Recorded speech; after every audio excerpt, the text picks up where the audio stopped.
irmãos, bem-vindos a mais um culto de louvor com o Quinteto Elohim e o grupo de louvor.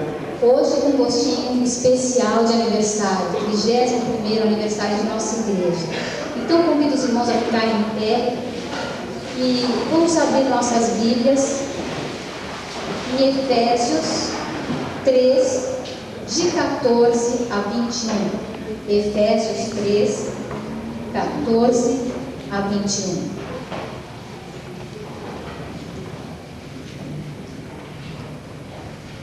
Por causa disso, me ponho de joelhos perante o Pai de nosso Senhor Jesus Cristo, do qual toda a família nos céus e na terra toma o nome, para que, segundo as riquezas da sua glória, vos conceda que sejais corroborados com poder pelo seu Espírito no homem interior, para que Cristo habite pela fé no vosso coração, a fim de, estando arraigados e fundados em amor, poderdes perfeitamente compreender com todos os santos qual seja a largura e o comprimento e a altura e a profundidade, e conhecer o amor de Cristo que excede todo entendimento, para que sejais cheios de toda a plenitude de Deus. Ora, aquele que é poderoso para fazer tudo mais abundantemente, além daquilo que pedimos ou pensamos, segundo o poder que em nós opera. A esse, glória na igreja, por Jesus Cristo, em todas as gerações, para todos sempre. Amém. Leiamos todos juntos e bem forte os versos 20 e 21. Ora, aquele que é poderoso para fazer tudo mais abundantemente, além daquilo que pedimos ou pensamos, segundo o poder que em nós opera, a esse glória na igreja, por Jesus Cristo, em todas as gerações, para todos sempre. Amém. Ouçamos uma oração pela irmã Rosana Brancal.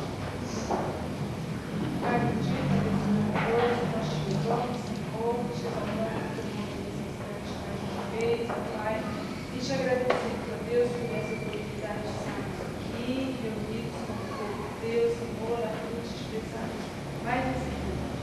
Deus querido, nós te agradecemos pelo teu Senhor, pela tua palavra, que fala conosco, Senhor.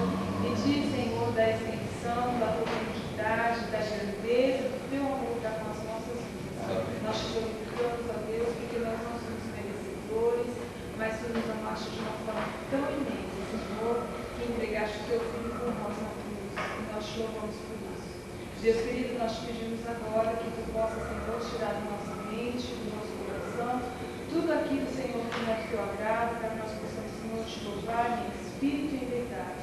Abençoa, Senhor Deus, cada proceder desse culto, Senhor Deus, que tu possa aceitar, Senhor Deus, como forma de gratidão e louvor a ti, Senhor, por tantas bênçãos que tu nos concedido. Te agradecemos também, Senhor Deus, por mais este aniversário da tua igreja que celebra. Te agradecemos, Senhor, porque é fruto da tua misericórdia também. Nós te louvamos por tudo e te pedimos, Senhor, que tu seja conosco em tudo que nós iremos fazer aqui nessa noite. Nós te agradecemos no nome santo e precioso de Jesus. Amém.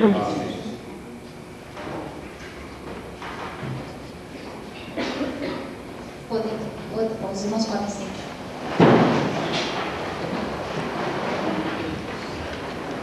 O universo se expande em milhões de astros, de galáxias. O nosso sistema solar, do qual participa a Terra, é apenas um dentre a multidão de tantos outros sistemas. E Herschel calculou que só na Via Láctea há cerca de 30 milhões de Sol. Os astrônomos, munidos dos telescópios mais potentes, vislumbraram diminuta parcela do universo, porquanto o Sol mais próximo depois do nosso fica a 40 bilhões de quilômetros da Terra, e a 100 bilhões de quilômetros começam outras galáxias inteiras de sistemas solares. Numa velocidade de 130 km/h, gastaríamos cerca de 100 milhões de anos para chegarmos lá. As atuais viagens espaciais, portanto, são um pequeno passeio ali na frente do jardim. O astronauta chegar à Lua, distante do nosso planeta apenas 380 mil quilômetros, contudo, sentiu-se pequeno diante do esplendor da criação e exclamou: quando vejo os teus céus, obra dos teus dedos, a lua e as estrelas que preparaste, que é o homem mortal para que te lembres dele, e o filho do homem para que o visites? Salmos 8, 3, 4.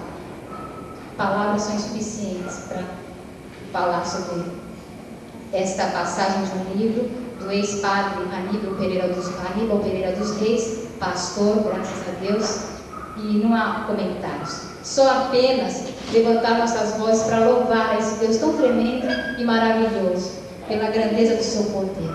E é isso que nós vamos fazer agora, primeiro momento, com o grupo de louvor.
Irmãos, vamos nos colocar em pé para entrar no meio dos Senhor.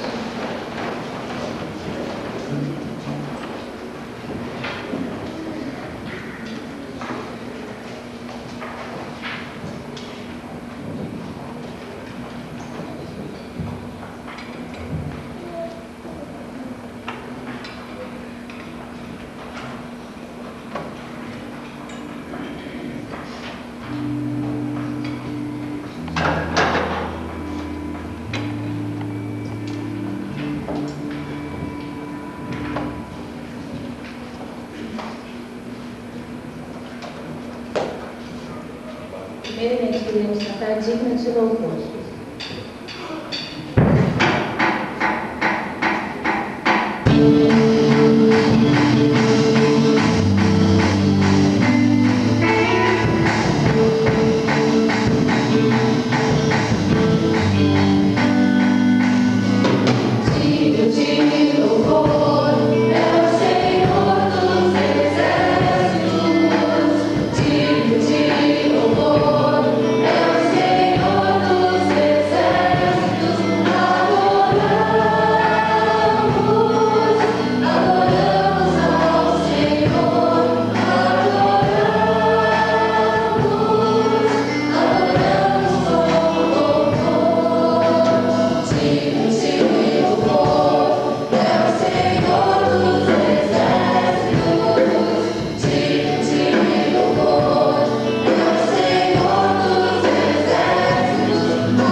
É bom estarmos na casa do Senhor para louvar esse Deus maravilhoso que é digno realmente de todo louvor. porque nós estamos aqui, às vezes nós até esquecemos que pela manhã, quando levantamos, nós tivemos forças para colocar os nossos pés no chão e apoiar o nosso corpo em cima dele. E às vezes nós ficamos preocupados com tantas coisas e esquecemos de louvar ao Senhor pelas mínimas coisas que Ele faz na nossa vida. E nós convidamos todos os irmãos a louvar conosco, como Ineto. Hoje é tempo de louvar a Deus. Desculpe, celebrar ao Senhor, a Cristo.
Há muito tempo atrás o fato aconteceu, em sua vida tudo pode mudar. Um inocente em meio a Deus a transformou, por isso hoje você pode cantar. Eu sei, Jesus já me salvou. Eu sei, meus pecados perdoou. Eu sei, o preço já pagou. Vou alcançar um dia o belo Rio Jordão, e com Jesus no céu vou receber o galardão. Eu sei, meus pecados perdoou. I'm saved, like the criminal of the cross. Praise God. I'm saved, no more sorrow. I'm saved, like the criminal of the cross. Really say you live in heaven now, that He's taking care. Because the hallelujah. I'm saved,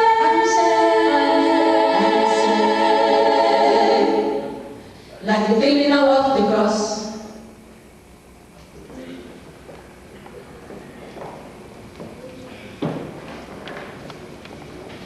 Nós estamos recebendo neste mês de aniversário alguns visitantes na parte da música, alguns cantores. E alguns deles expressaram a sua tristeza de não estar nessa vida espiritual, cantando espiritualmente a Deus, desde os seus tempos de meninice. Puxa, quão tarde eu descobri como é bom louvar a Deus. Eu gastei minha voz para o mundo e hoje eu fico pensando que bom seria ser estudante lá. Mas nós estamos, muitos de nós gastamos nossas vozes, nosso louvor, desde a nossa meninice na casa de Deus. É tão bom nós relembrarmos daqueles hinetos antigos que cantávamos desde criança.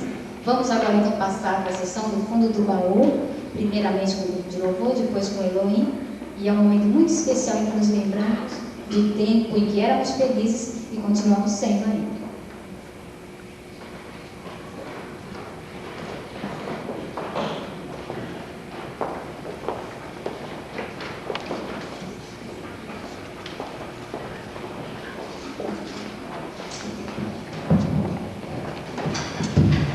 Agora eu convido a igreja a ficar em pé e vamos cantar Hoje é Tempo de Louvar a Deus.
Não sei por que eu me identifico tanto com o fundo do baú. Sou tão novinha. Mas quando nós cantávamos no passado, é tão gostoso. Aliás, se existe um quadro nesse programa que eu aprecio, é o tempo do baú. Porque eu me lembro de épocas tão gostosas. Não que eu seja velha, mas era tão gostoso. Então nós vamos cantar juntos. Santo Espírito enche a minha vida. Era uma oração que nós já fazíamos lá atrás. E dizíamos, Santo Espírito enche a minha vida, pois com Cristo eu quero brilhar. Brilhar como Cristo, que ousadia da nossa parte, querer brilhar como Ele é complicado. Mas enquanto a gente estiver vivendo aqui na Terra, a gente tem mais que procurar viver uma vida que realmente dura. Esse eu tenho certeza que todo mundo sabe, então não justifica você ficar aqui cantando, certo? Santo Espírito enche a minha vida.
apresentar os nossos visitantes. Existem alguns que nos visitam hoje. Eu vou dar a oportunidade então para a recepção estar fazendo reconhecimento.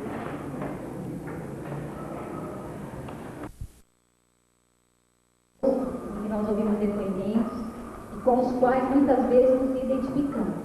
Convido o pastor Paulo Bispo, o pastor Haroldo para que faça a sua apresentação, o pastor Paulo, que vai nos contar hoje como foi esse dia em sua vida pública. Desde já seja bem-vindo e estendemos também aos nossos queridos visitantes. É uma alegria muito grande estar recebendo a todos.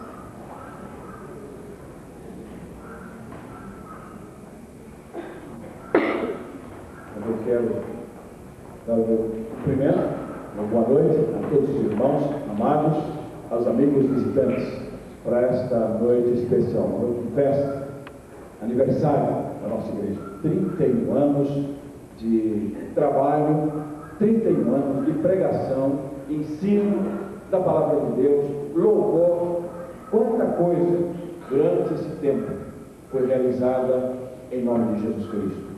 Alguns irmãos começaram, estão até hoje, outros começaram e Deus os levou para outras áreas para trabalhar, né? Novos desafios, novas congregações. Outros ainda já estão nos páramos celestiais.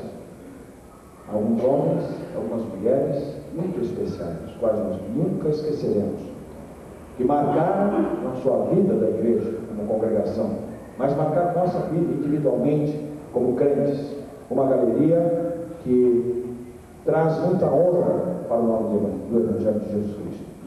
E uma galeria que dignifica a história desta igreja. Irmãos que lutaram fielmente, que lutaram de maneira exemplar entre nós, que foram fiéis até a morte e herdaram a coroa da vida. Já estão lá, no número daquelas testemunhas, desde o começo, tem batalhado, tem recebido a coroa da vida e acredito que das ameias celestiais eles estão intercedendo e orando, esperando a chegada de cada um que vem com as marcas da luta na passagem deste mundo. E eu espero que naquele dia nós tenhamos algumas cicatrizes também para mostrar ali, porque se não tivermos, se não carregarmos no nosso corpo as marcas de Cristo, as cicatrizes da luta, da vida espiritual, nós nos envergonharemos diante de tantos heróis, alguns que viveram entre nós em anos tão recentes. Graças a Deus o Senhor está renovando o corpo de Cristo nesta congregação. Pessoas que vão se batizar agora, primeiro domingo de setembro, um grupo será batizado, né? E acrescentado ao rol de membros. São frutos, são resultados do trabalho e forças novas que vêm para que a igreja as prepare, para que a igreja as coloque na condição de maturidade espiritual, capaz de produzir por sua vez o interesse da causa de Deus. Outros vieram, já líderes, já maduros, Deus os trouxe para cá, para ombrear conosco, para levar adiante a obra. 31 anos. Tenho tido o privilégio, nesses 31, de estar com a igreja 19. Uma boa parcela, pois de sua vida, eu tenho tido o privilégio de assistir de uma posição singular. Olhar os irmãos a cada semana, olho no olho, olhar a face de cada um e acompanhar muitos aqui. Olha, 19 anos, hein? Já dá para ter nascido um e está servindo o exército, já serviu o exército, não é isso? Isso para um obreiro é algo dignificante. E Deus nos concede a igreja, o ministério, sempre coesos, sempre unidos, sempre nos amando, sempre nos compreendendo. E quantos anos ainda Deus nos dá para trabalhar juntos? Possamos fazê-lo com todo o nosso coração. E o aniversário é também uma ocasião de presentes especiais. E que melhor presente nós temos, senão que homens e mulheres de Deus venham de outras frentes, com outras experiências, venham compartilhar conosco o que Deus fez, tem feito e está fazendo em suas vidas.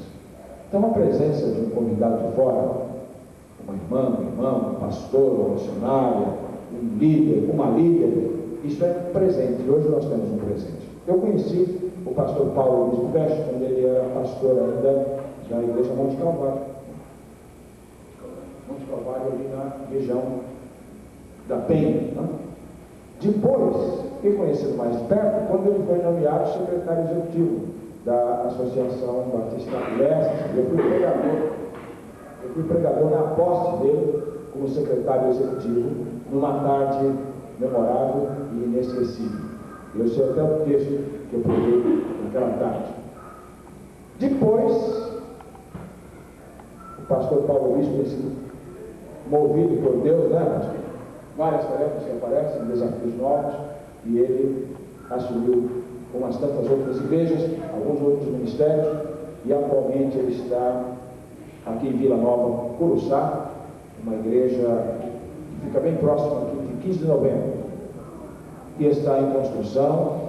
E fazia muito tempo que eu não ouvi o pastor Paulo Bispo, e eu fiquei sabendo hoje que os pais dele são conhecidos dos meus pais, lá da juventude. Esse detalhe eu não sabia.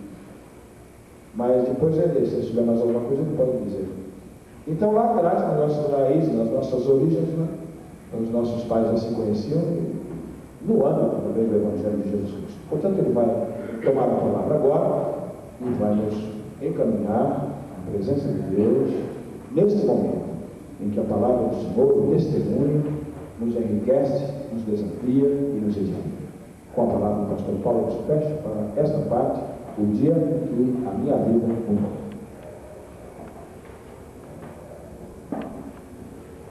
Obrigado, pastor Rico. Eu agradeço também a irmã Sandra por haver me convidado, né, para essa oportunidade tão importante de poder dar o meu testemunho. Eu confesso que, conforme o hábito do pastor, preparei até a mensagem para hoje à noite.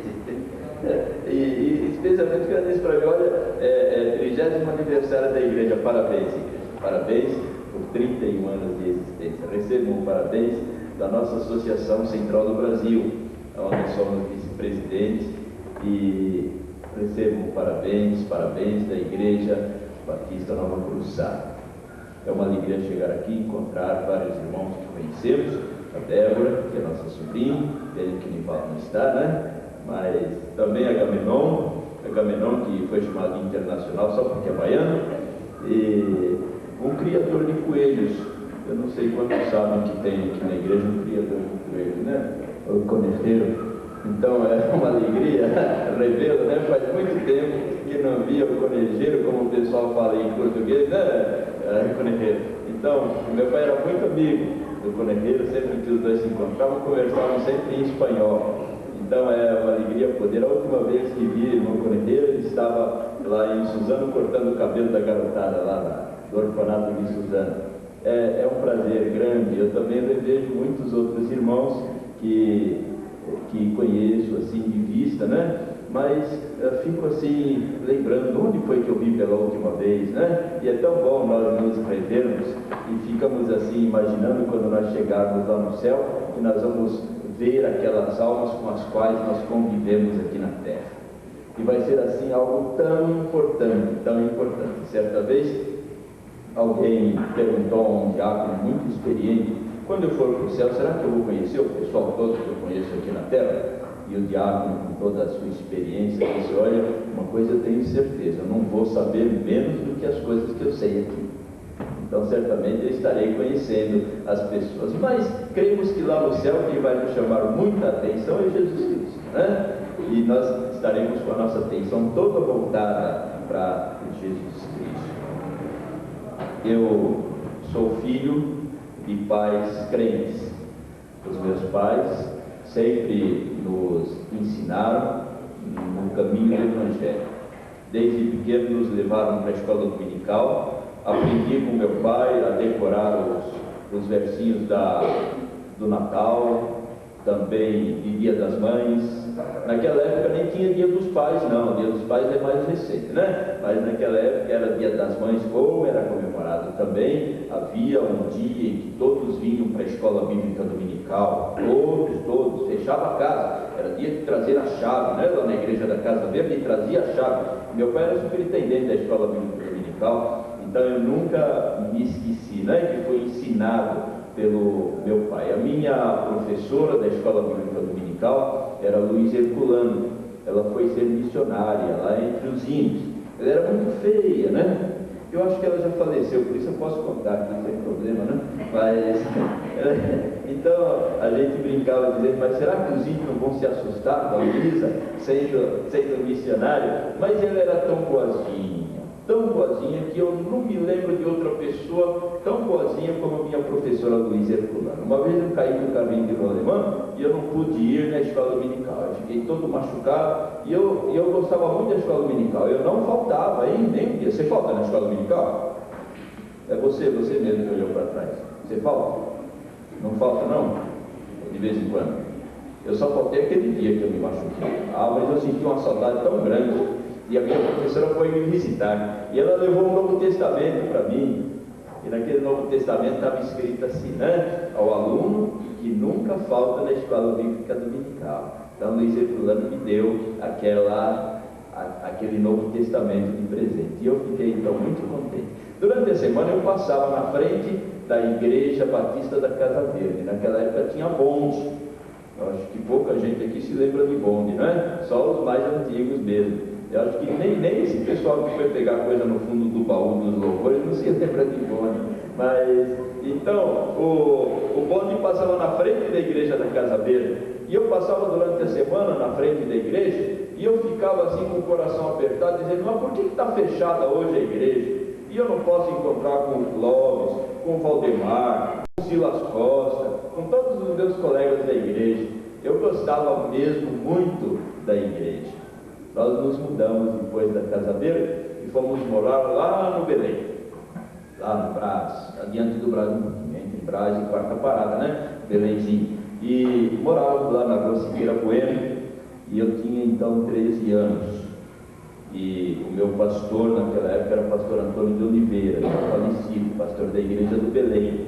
E com 13 anos eu pude perceber uma coisa que eu percebi naquela época, mas eu só fui aprender realmente depois com o meu pastor Rubens Lopes, em Vila Mariana. O pastor Rubens Lopes disse assim, não é porque um gato nasce no forno que ele é biscoito. E aí eu percebi que tinha nascido lá crente, mas não era crente ainda. Com 13 anos eu comecei a pensar assim, se meu pai morrer, ele vai para o céu. Se minha mãe morrer, ela vai para o céu. E se eu morrer? Será que eu vou para o céu? Será que você vai para o céu? Vai? Vai ou não vai? Quem tem certeza que vai para o céu aqui, levanta a mão. Olha, está vendo? Bastante gente, pode baixar a mão. Então, mas é bom saber que vai para o céu. E às vezes, eu então ficava pensando, preocupado. E eu pedi então a Deus que me desse certeza nessa área. E foi então na Igreja Batista do Belém, com o pastor Antônio de Oliveira, que eu aprendi que precisava ter Jesus como meu Salvador. Embora houvesse nascido lá crente, embora tivesse sido educado pelo meu pai e pela minha mãe, eu era pecador. E eu precisava então do perdão de Jesus Cristo. Não é que eu fazia muita coisa errada, não. Eu de vez em quando fazia um fuá na escola, que era um caso sério. E minha mãe tinha de me cortar no couro mesmo, porque não tinha jeito, né? Mas aquilo tudo para mim não era pecado. Para mim estava bom, para mim dava para ir tocando, né? Até que veio assim o Espírito Santo e falou no meu coração, olha, você é pecador. Se você não aceitar Jesus como Salvador, então lá na igreja, no meio de todos os crentes, e eu, conhecido como crente, tive de levantar a mão e dizer, eu aceito Jesus como meu Salvador. Eu aceitei Jesus como meu Salvador, então eu fui batizado aos 13 anos. E aí então eu sabia que ia para o céu. E eu sabia que não era exatamente porque havia sido batizado, mas é que aconteceu uma coisa dentro de mim que eu não sabia o que era, não sabia explicar o que era. E então, de lá, nós nos mudamos aqui então para a região leste.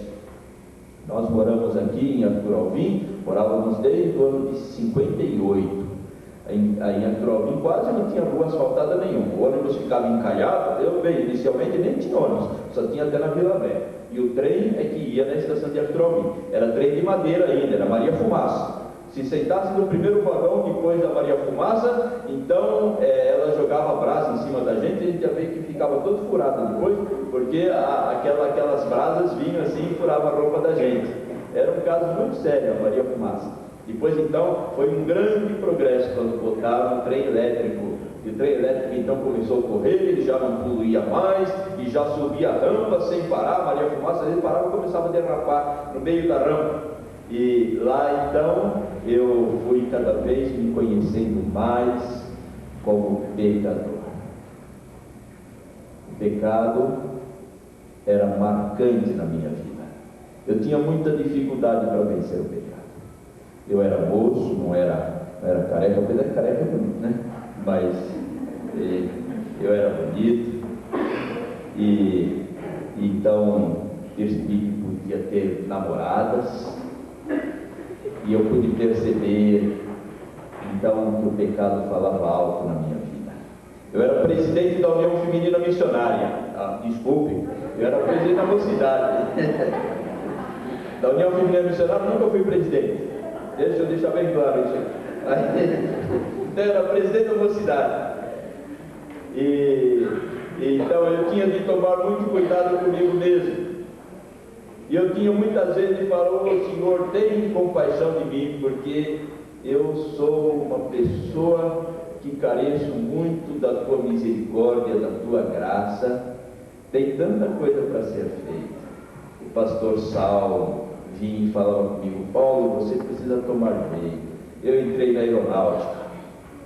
E lá na aeronáutica, então, eu era cabo da aeronáutica, e todo mundo lá em Arthur Alvim conhecia como cabo da aeronáutica, e eu então me fiz pessoa importante na escola, e organizava a escola lá de Arthur Alvim foi inaugurada enquanto eu estava lá e eu não tinha o ginásio ainda. Então, no primeiro ano que inaugurou, nós estivemos lá, e eu, como cabo da aeronáutica, eu era tido como autoridade. Era autoridade. Ninguém fazia bagunça na minha presença, não podia fazer na ausência, na presença não, né? E então aquilo tudo era alguma coisa que me chamava muita atenção, e que fazia assim de mim alguém que podia estar com as pessoas, com as diretoras, com a diretora, com as professoras, com os professores. Eles confiavam muito em mim, e eu então precisava estar pedindo a Deus: "Senhor, me ajuda, porque de fato eu sou uma pessoa que não mereço o nome de crente, o nome de cristão." Lembro uma vez que aconteceu uma coisa interessante. Fizemos na escola uma festa, e como em toda festa onde mistura uma porção de gente, foi feito um baile. E foi uma professora que disse: "Paulo, vamos dançar." E eu não dançava, eu era moço crente, aquilo não cabia na minha cabeça. "E vamos dançar, venha, você que organizou essa festa." Mas eu não tinha levado o som, não tinha levado nada. A gente organiza um pouquinho, o diabo organiza o resto, né? Aí então, organizou aquilo tudo, e ela veio, ela me puxou para dançar, e a minha perna andava assim e não me chama. "Mas você é duro, rapaz, você precisa se soltar." Eu falei: "Desculpa, mas eu não sei." E eu tive de voltar para o meu lugar. O dia em que a minha vida mudou. Para eu ser franco para os irmãos, a minha vida está mudando ainda. A cada momento, a cada passo. De vez em quando, eu desejo que ninguém me veja dirigindo o carro no trânsito, quando eu fico bravo. Eu falo: "Ô Senhor, me ajuda, porque não é assim que pastor faz." A minha vida ainda está mudando. Eu ainda tenho de aprender muita coisa, eu ainda tenho de aprimorar muita coisa. Lembro-me uma vez, queridos irmãos diáconos, eu era diácono da Igreja Batista de Vila Mariana, pastor Rubens Lopes. Que pastor querido! Como gostávamos do pastor Rubens Lopes, né, pastor? Como gostávamos do pastor Rubens Lopes, muito querido nosso. E fomos a uma festa de casamento. Eu ajudei a abrir um barril de chope. Estava difícil de abrir. Naquela época eu era gerente de uma empresa, era gerente que cuidava da parte industrial. Gostava muito de mexer com muitas coisas, com mecanismo, e estava com dificuldade numa bomba. Então eu fui lá e eu consegui colocar aquela bomba, é como um cone que entra assim, e conseguir prensar aquilo, e depois bombamos e saiu chope. E eu peguei um pouco de chopes assim, meio copo de chopes, e eu bebi. Não gosto de bebida alcoólica, não gosto, francamente não gosto. Nunca bebi, não sou de beber, nunca fui, nem quando era jovem, nunca. E a Daíra, minha esposa, então disse para mim assim: você é diácono e você bebeu chopes. Bem, fomos embora para casa, né? Mas eu fui descontente, porque a gente fica descontente mesmo quando acontece uma coisa dessas. E aí passou uma semana, ela disse assim para mim, veio uma colega dela, e disse assim: seu marido não é crente, por que ele bebeu? Então, em cada momento da minha vida eu fui percebendo como a minha vida precisa mudar. Aí um dia eu saí da empresa. E eu comprei 3 carros de praça. A experiência notável, né? A minha confiança naqueles carros era de que a gente ia ganhar bastante dinheiro, uma porção de coisas assim. Então eu ficava com um, o motorista ficava com outro e meu cunhado ficava com outro. Bem, começou a não dar certo com um cunhado, começou a não dar certo com outro motorista, eu acabei ficando com um carro só, e eu fazia naquela época administração de empresa aqui na faculdade da Zona Leste. E eu estava muito descontente com a praça, muito descontente, não gostava de trabalhar de motorista de praça. De vez em quando discutia no trânsito, e de vez em quando mas eu ficava tão descontente, e aquilo então, quando eu olhava para o espelho assim do carro, eu via atrás daquele espelho um diácono descontente, muito descontente. E eu então cheguei em casa naquele dia muito descontente, havia tido vários descontentamentos, e eu me ajoelhei, e eu peguei a Bíblia, e eu disse: Senhor, dá um rumo para mim, eu estou muito descontente. Eu não quero mais essa vida, eu estou assim muito aborrecido, eu sinto que não é isso que o Senhor tem para mim, não é possível que o Senhor tenha para uma pessoa alguma coisa onde ela não se sinta bem. Nós tínhamos as coisas todas que precisávamos em termos assim de sustento, nós tínhamos a igreja, nós tínhamos todas as coisas que uma pessoa crente pode desejar ter, mas eu me sentia assim muito descontente. Então eu abri a Bíblia lá no capítulo 21 de João. Abri assim, eu não tinha a cabeça para ficar procurando alguma coisa, mas eu queria uma mensagem de Deus, e eu pedi a Ele que me ajudasse. Então saiu assim, lá no capítulo 21 de João, dizendo: Pedro, você me ama, apacenta as minhas ovelhas. No mesmo momento veio tudo na minha mente, desde menino, como eu gostava de ver a igreja aberta, e como eu gostava de ajudar a zeladora, a irmã Merina, lá na igreja da Casa Verde, a limpar as coisas para começar a escola dominical. E aí eu percebi naquele momento, naquele instante, que eu estava sendo chamado por Deus para ser pastor. E eu disse para Nair, olha, eu me sinto chamado por Deus para ser pastor. E a Nair então me abraçou e falou: olha, mas que coisa, sabe que há muito tempo eu pensava nisso. Então fomos de lá e fomos falar com o pastor Rubens Lopes. E o pastor Rubens Lopes então disse assim: vou avisar os diáconos e os líderes todos da igreja que de hoje em diante não contem com você para trabalho nenhum da igreja. Você vai se preparar para ir para a faculdade teológica. A igreja estará enviando você, estará pagando você, não, o senhor, né? Ele chamava de senhor. Ele estará enviando o senhor está cursando o curso de teologia. De agora em diante é se dedicar aos livros. E foi aí então que eu fui para a faculdade teológica. A minha esperança era que daí para frente eu não teria mais problemas, afinal de contas eu seria agora um seminarista, né? Absolutamente santo, e já não haveria mais nenhuma coisa imunda na minha vida. Ah, que grande engano, que grande engano. Aí começaram a aparecer aquelas coisas que vinham assim à minha mente de tal forma que queriam me tirar da faculdade teológica, de todas as formas. E eu dirigi o táxi, e eu tinha até vergonha às vezes de falar para as pessoas que era seminarista. E eu dirigi o táxi, eu me lembro que eu botei uma fita de Novo Testamento, uma vez, assim, no toca-fita do carro, porque eu tinha de aprender muito do Novo Testamento. O Dr. Shedd dava muita matéria para a gente, e cada vez que tinha uma prova, era uma prova assim de quase 200 perguntas. Ele queria saber a matéria inteirinha, não eram perguntas difíceis, mas tinha que saber todo o contexto da Bíblia mesmo. O Novo Testamento dado pelo Dr. Shedd é Bíblia mesmo. Não eram outros autores, em outras matérias ele abordava outros autores, mas o Novo Testamento era a Bíblia. E então eu botei aquela fita, e tinha uma senhora, e ela foi ouvindo aquela fita, e em dado momento ela perguntou assim: o que é isso? É um padre que está falando, né? E eu tive que explicar para ela: não, fui eu que gravei, é que eu estudo teologia. Naquele dia eu perdi toda a vergonha. Ela disse: mas que bonito!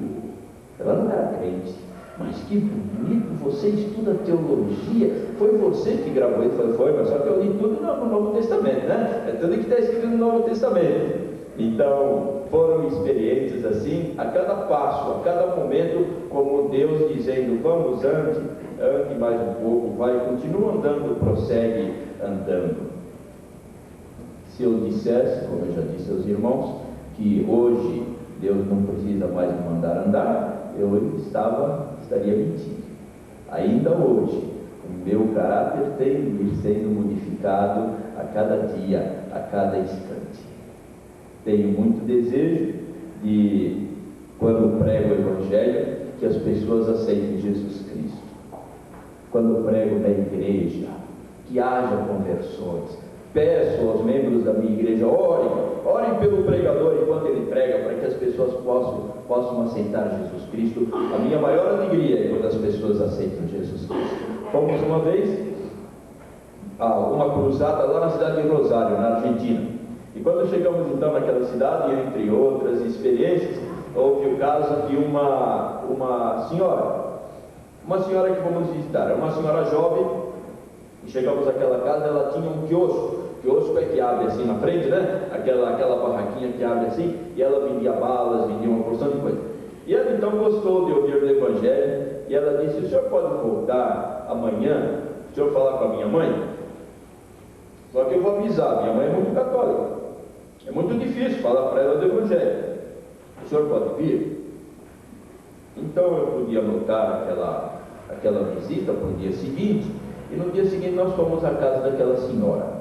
E quando chegamos lá, então aquela senhora disse assim para nós: o senhor veio do Brasil para falar de Deus, para falar a respeito de Deus para mim? E eu disse: sim, senhora. E ela disse: o senhor não tem nada que fazer no Brasil, não? Será que aqui eu não tenho Deus? O senhor precisa vir de lá para falar? E eu então pensei: meu Deus, agora me dá uma palavra para essa senhora que eu não sei mais o que falar, né? Então levantou-se uma barreira entre nós dois assim, tão grande, que eu vi que aquilo que a filha havia dito no dia anterior era realmente, né? Aquilo que acontecia.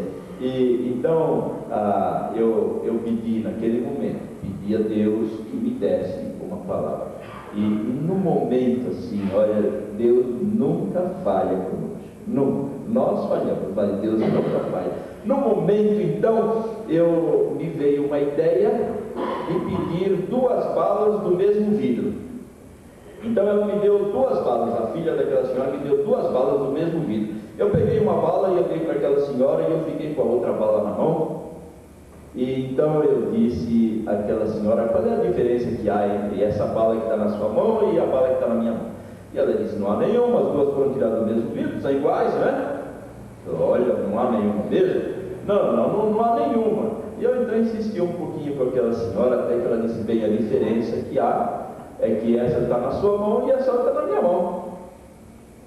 E então eu pude dizer àquela senhora: pois essa é a diferença. Eu vim aqui falar à senhora de um Deus que quer ser saboreado pela senhora, que quer estar com a senhora. Não quer estar longe, distante, não é um pensamento e nem que fica no crucifixo, mas que anda com a senhora diariamente e que quer fazer diferença na sua vida.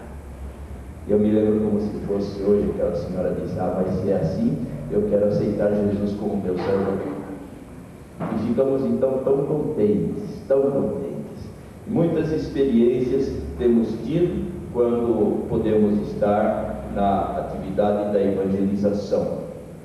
E na igreja também essa atividade da evangelização é aquela que nos chama mais atenção. Embora agora eu esteja em uma igreja que está construindo, estava falando para o pastor Rico que estou com o braço doendo, porque lá a gente se põe a trabalhar tudo junto. Ainda é uma igreja que faz mutirão, né? Então junta todo mundo e um dia desse nós enchemos uma laje grande e aí eles dizem que é dia de feijoada, mas não é por causa da feijoada que vão comer, é a feijoada que vão virar no chão para encher a laje. E então enchemos aquela laje e agora paramos um pouquinho porque acabou o dinheiro e agora vamos respaldar as paredes até levantar e fazer então o telhado. Queremos cobrir até o mês de novembro. Um profeta que nos inspira é o profeta Abacuque. O profeta Abacuque questionou com Deus. Ele é chamado profeta filósofo. E ele questiona de uma forma muito inteligente, mas até assintosa. Ele diz assim: será que o senhor não percebe isso que está acontecendo? O senhor não percebe que a injustiça prevalece sobre a justiça? O senhor não percebe que por causa desse povo tão desorientado, a justiça é subvertida, o direito é subvertido? Será que o senhor fica só aí no céu e o senhor não pode se mover para estar corrigindo esse povo? Mas ele era um homem crente. Ele vivia numa época como a nossa época, uma época de muito conforto, uma época de muitos bens, uma época de muitas coisas bonitas e coisas boas. Se nós compararmos esse grupo que está aqui com o grupo que se reunia na igreja quando eu era menino, todos aqui são ricos. É verdade, quando eu era menino não tinha liquidificador em casa, também não tinha máquina de lavar roupa, nem pensar. Geladeira também não. Também não tinha. Eu assoprava ferro. Você assoprou ferro? Deixa eu explicar. Eu assoprava ferro. Minha mãe diz: eu queria o ferro, eu quero o ferro bem quente, hein? Sua mãe passava a vela debaixo do ferro? Eu nem sei até hoje para que fazer aquilo, né? Para mim suja a roupa, né? É para ficar lisinho, né? Então eu assoprava ferro. E eu ficava contente quando meu pai estava em casa, porque meu pai era forte, minha mãe dizia: não faz isso, hein? Meu pai pegava o ferro, fechava bem e ele balançava o ferro assim, ó. Aí ele esquentava em 3 tempos, né? Mas eu não, eu tinha de assoprar. Liquidificador, o primeiro que chegou em casa tinha uma manivela assim, ó. E aí então batia com aquela manivela. Que alegria quando chegou a luz elétrica em casa. Oh, mas que turma rica que está aqui, né?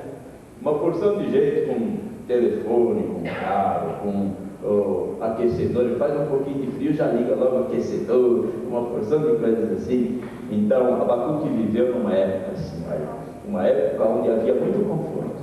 E o povo exigente, o povo muitas vezes injusto, e ele clama então com Deus.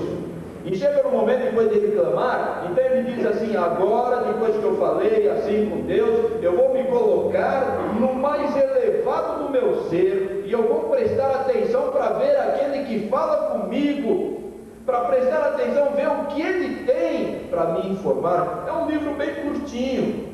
Depois, eu estou despertando sua curiosidade, dê uma olhada no livro de Abacuque, que lição de evangelismo que ele recebe. Então ele fica prestando atenção em Deus assim, e aí quando entra no capítulo 2, então diz assim, é Deus respondendo para ele assim: escreve a visão, escreve numa placa tão grande, em letras tão grandes, que possa ler até aquele que correndo passa. Parece o povo de hoje, né? Todo mundo correndo que nem doido, sem tempo para ler coisa nenhuma. E é como se Deus estivesse dizendo para nós hoje: escreve a visão, escreve letras tão grandes que possam ler até aqueles que passam correndo. Abacuque tinha uma visão. Temos nós uma visão? Temos, levantamos a mão e dizemos assim: Jesus Cristo é meu Salvador. Essa é a visão. Jesus Cristo perdoa o pecado. Essa é a visão. Escreve a visão. Agora vamos abrir no livro de Abacuque e nós já vamos terminar. No livro de Abacuque, lá bem no finzinho do livro de Abacuque, é tão bonito o que fala. no finzinho do livro de Abacuque.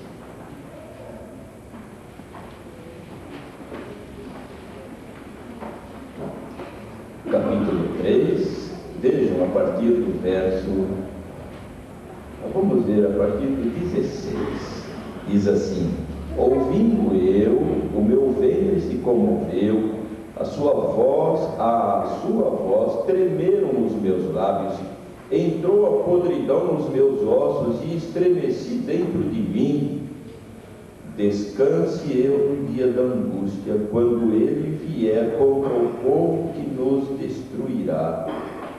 Porquanto ainda que a figueira não floresça, nem haja fruto na vide, o produto da oliveira minta, e os campos não produzam mantimento, as ovelhas da malhada sejam arrebatadas, e nos currais não hajam vacas. Todavia eu me alegrarei no Senhor, exultarei no Deus da minha salvação. Jeová, o Senhor, é minha força, e fará os meus pés como os das servas, e me fará andar sobre as minhas alturas. Amém, amém. Que o Senhor seja louvado sempre em nossas vidas. Estava hoje conversando com um moço que, em decorrência de circunstâncias escolhidas por ele mesmo, vai ter de tomar providências que não devia estar tomando agora. Estava então dizendo a ele a respeito do que acontece com o nosso pecado. A palavra de Deus diz lá em Ezequiel: a alma que pecar, essa morrerá. Mas se o ímpio se arrepender, então o pecado dele já não se faz mais lembrança, mas ele vive. E é preciso que deixemos então as coisas erradas, para que vivamos. E quando escolhemos as coisas erradas, morremos a cada momento. E disse aquele moço: você morreu? E ele disse: não, pastor, eu quero viver. Eu quero viver. Eu quero que Jesus Cristo me dê vida. Foi Ele que dá, Ele dá. Mas não peques mais, porque o diabo diz assim para Jesus Cristo: está vendo esse que você fez filho de Deus? Ele desonra você, e Jesus Cristo novamente é envergonhado por você. E aquele moço chorou, porque ele viu que ele havia envergonhado Jesus Cristo. E quando aquele moço chorou, eu me lembrei de mim. Quantas vezes envergonhei Jesus Cristo, e a minha vida só reviveu, só adquiri vida novamente quando olhei para Jesus e tive confiança em que a palavra de Deus diz: aonde foi muito pecado, superabundou a graça. Amém, amém. Graças a Deus que Jesus Cristo é aquele que nos livra, Jesus Cristo é aquele que nos salva. Não pequemos, não pequemos. Vamos andar na luz de nosso Senhor e Salvador Jesus Cristo. Há em cada um de nós um espinho na carne. Não foi só no apóstolo Paulo, mas é para nós resistirmos. Só nós sabemos aonde nos aperta o sapato, mas é para resistirmos como príncipes e princesas, filhos do grande rei. E mais um pouquinho de tempo, virá aquele que nos arrebatar por toda a eternidade, para estarmos juntos lá no céu. Aí o sapato já não vai mais apertar, aí não haverá mais espinho na carne, e aí não haverá mais dificuldade de visão, como o apóstolo Paulo diz: veja com que grandes letras vos escrevo, como se dissesse: eu já não posso mais enxergar bem, está perto o dia da minha partida, está perto, e hoje ele está com o Senhor. Aleluia por isso, aleluia por isso. Estaremos com o Senhor em glória, mas havemos de levar pelas mãos aqueles que conquistarmos para nosso Senhor e Salvador Jesus Cristo. Esta igreja, certamente, como o pastor Rico disse, estará batizando muitas pessoas, e outros ainda virão para serem batizados, e outros, porque é através dela que Jesus quer levar as pessoas para o céu. Levarão para o céu mais pessoas, aqueles que menos pecarem, porque o pecado enfraquece. mas aquele que se regenera com Jesus Cristo, este revigora suas forças e torna-se firme para dar frutos e cada vez mais frutos.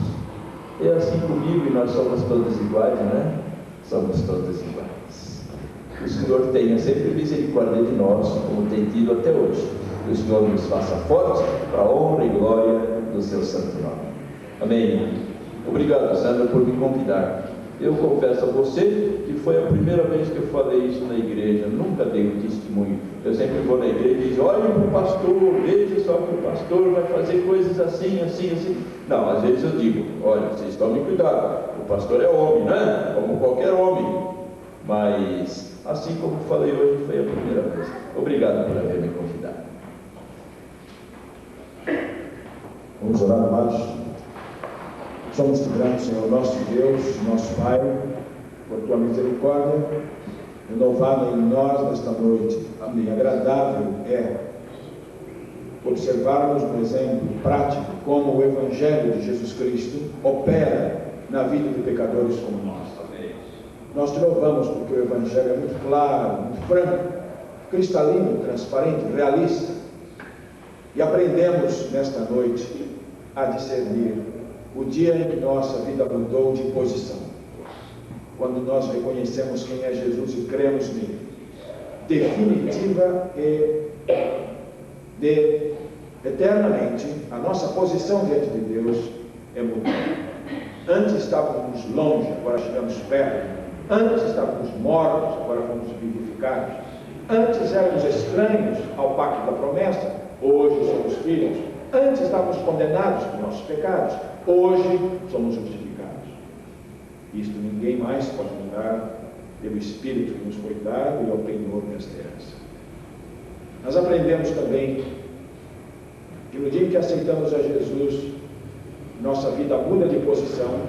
Naquele momento, Deus começa a mudar o nosso comportamento, Deus começa a mudar o nosso caráter, nossa personalidade, pouco a pouco, passo a passo, numa luta constante entre o espírito e a carne, entre o bem e o mal, entre o pecado e a virtude, entre a bênção e a maldição, entre o acerto e o erro, entre o sucesso e o fracasso. Mas vamos subindo passo a passo, como ouvimos nesta noite, e antecipadamente sabemos que a vitória será nossa lá no fim. Ajuda-nos a lutar legitimamente na tua presença, a que sejamos francos, transparentes, leais contigo, identificando cada pecado, porventura, tem aderido ao nosso coração, à nossa vida, e confessando-o imediatamente, para receber novo perdão, partir de novo para o outro.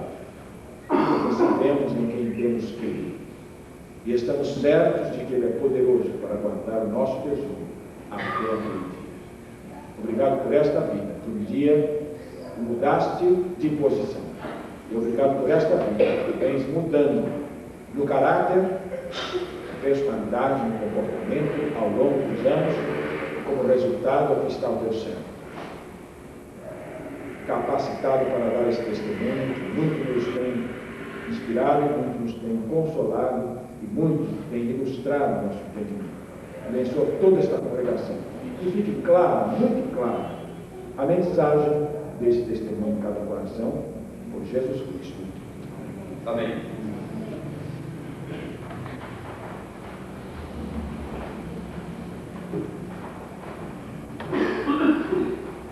Eu costumo brincar com os meus filhos, usar uma expressão quando eles fazem travessura. Eu digo a eles: será o Benedito ou o irmão dele? Faço essa brincadeirinha e o meu filho menor gosta muito de uma música clássica que eu coloco. Põe aquela música, mãe, põe aquela música. E eu disse a ele: olha, você gosta muito dessa música, você tem que saber o autor dessa música. Se você gosta da música, você tem que saber quem fez essa música. Sabe qual é o nome do autor? É Bach. Aí ele disse: Bach? Bach não é nome de gente.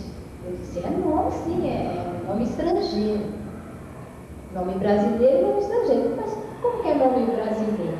Falei: nome brasileiro? Por exemplo, Sebastião, Benedito, o irmão dele. o pastor Paulo estava falando e eu estava pensando. Até fazia tempo que eu não usava aquela expressão. Como as crianças guardam o Hilber, o Benedito, o irmão dele, como a gente deve ter cuidado do nosso testemunho. Eu fico pensando, o pastor disse, um testemunho de filho de crente nascido no lar cristão, mas cujos pais são os responsáveis por essa vida ter sido poupada, né, pastor? Porque nós vemos testemunhos de pessoas que realmente não vieram de um lar cristão, que tinham influência dos seus pais, e sofreram tanto, que embora os filhos de crentes muitas vezes demorem para encontrar o caminho, eles realmente são poupados. E então surgem valores como o pastor Paulo, como o pastor Haroldo, e nós louvamos a Deus pelos nossos pais e pedimos a Deus que nós sejamos também assim pais capacitados e que eles sejam capazes de influenciar seus filhos nas suas atitudes e palavras. O Quinteto Elohim vai cantar agora um minueto e eu vou convidar a todos para que estejam em espírito de oração, pedindo pelos nossos filhos, pedindo pela juventude, o futuro dos crentes, dos jovens, o futuro da nossa igreja que está com 31 anos, o futuro dos que estão vindo agora para assumir a liderança, assumir o nosso lugar. Vamos nos colocar então nesse espírito de oração antes de nós passarmos para a parte final, que é o último período de louvor com todos.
Vamos podemos ver a última desta noite, vida plena.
gostaríamos de agradecer a todos que vieram, pastor Paulo, todos que fizeram possível mais um culto de louvor, e já convidamos para o 4º sábado de setembro todos estarem aqui novamente. E há um chazinho aqui na cantina, todos estão convidados para que nós possamos nos confraternizar. Afinal de contas, estamos em época de aniversário e não vão embora sem tomar um chazinho, dar um abraço gostoso e caloroso. Então, com oração silenciosa, após o prelúdio, o pós-luz do culto, estaremos inscritos.